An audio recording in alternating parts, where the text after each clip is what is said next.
Meet Barry Benson. I forgot his parents' names, but meet them too.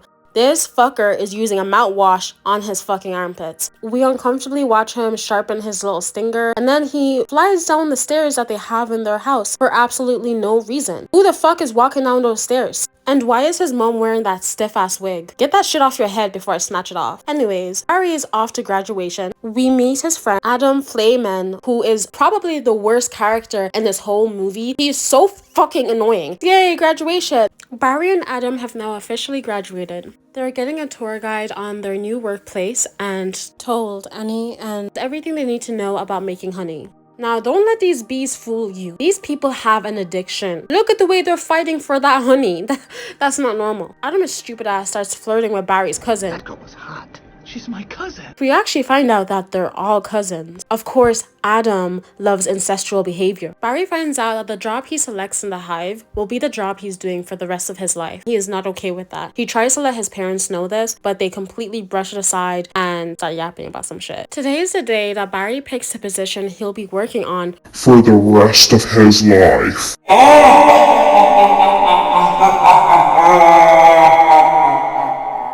Because he's a pussy, he runs off and tries to sneak in with the flyers. For some reason, they let him join, I guess. Also, look how tiny he is compared to the rest of these bees. Like, is bro a midget in the bee world? Because I know he's not under the age of 18 with that receding hairline. They take off collecting nectar and spreading pollen. Because Barry has a lack of brain cells, he fucks around and finds out by getting himself stuck on a tennis ball. While Barry is having a near-death experience, the rest of the flyers are just standing there and watching. Tennis ball gets hit all the way out the court, across the city, and he ends up in a car. Everyone in the car starts to scream.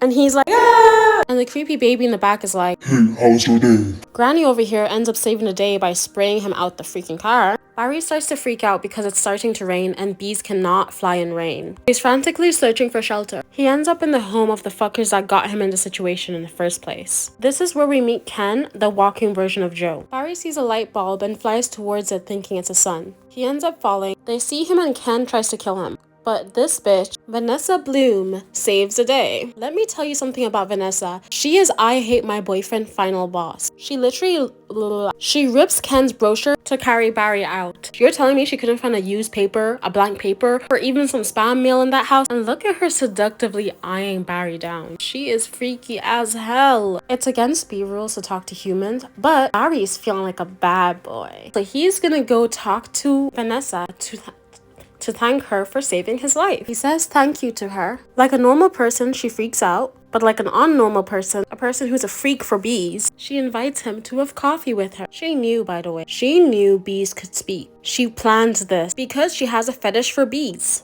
The next day, Barry tells Adam everything that happened. Barry starts freaking out and being the lame self he is. He's like, you can't do that. That's against the bee rules. And the bee rules that. And the bee rules this. You know when your parents are yapping about a non-issue and then you start daydreaming about something else that's more important? Yeah, so Barry does this and starts daydreaming about Vanessa. Apparently, she's okay with killing other insects as long as it's not bees.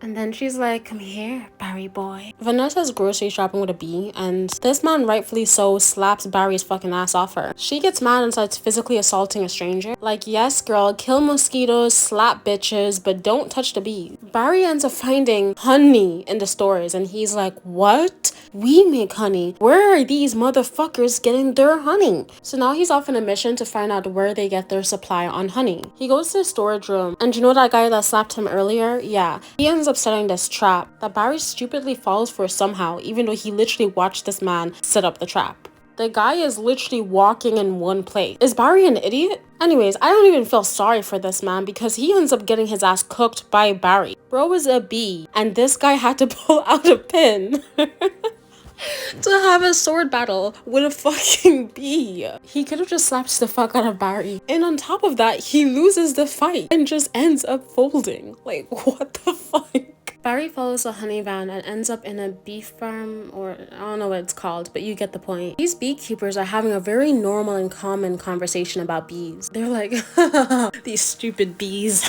We steal their honey, they make it for us, and we just take it all. They're so stupid. Because we all talk about bees like this, right? You cannot tell me you and your friends don't chat shit about bees. Barry finds out they're smoking the fuck out of those bees. His cousins, his great cousins, holding them hostage and stealing their honey. He's also a transphobe, and he's appalled by this, so he decides he is going to sue them. He files his lawsuit, and it goes crazy. Everybody is shocked that bees can talk. This bee fetish bitch cancels her date with her boyfriend so she can have a romantic session with Barry. I don't even blame Ken for spazzing on her ass because you just cancelled our ice cream date to go have fun with a freaking bee. It's court day and this big fat white guy comes out of his car and he steps on, I don't know what that is. But isn't it weird how they make him a villain because he stepped on a fucking insect? Like, God forbid he accidentally steps on a bug. But oh, when this freaked out bitch slaps a mosquito, we're just supposed to laugh? That's not serious anymore because it's a mosquito or something. But anyways, Barry annihilates this man. He puts him in his place like the little bitch boy he is. He celebrates this by having a romantic dinner with the bee fucker, Vanessa. Ken is real mad because he comes home, he's like, this bee is stealing my freaking wife. So then he tries to kill Barry. Vanessa comes in and she's like, how dare you touch the bee I'm cheating on you with? It's like she smacks Ken and she's like, we're over. I wonder how Ken feels about this, knowing that a woman chose a bee over him. Quick question, guys, answer this in the comments. Man or bee? Like, let's just say you were lost in a beehive. Would you rather be lost in a beehive with a man or a bee? Now, typical stupid Adam, he fucks it all up by getting rage baited. The rage bait wasn't even good, but this stupid man fell for it, so he stings Montgomery's juicy big booty. But luckily, despite the setback, Barry remembers something very important. This man can't be serious. But anyways, we're on the third day of court, and Barry pulls the win because he remembers how those beekeepers smoked the fuck out of his cousins and his great cousins and his great cousins. And they're all like, oh! So he wins, and they close all the honey farms up. They take off the honey from shelves and they beat the fuck out of any grandma that uses honey. Because they have so much honey now, there is no point in them working. They just stay home and relax. And because they're staying home and relaxing, there's no pollen being spread around. Therefore, all the plants are dying. Now everyone starts blaming Barry like they didn't play a role in this too. And Barry has to figure this all out. So he decides he's gonna find the last remaining flowers so they can now spread the pollen everywhere.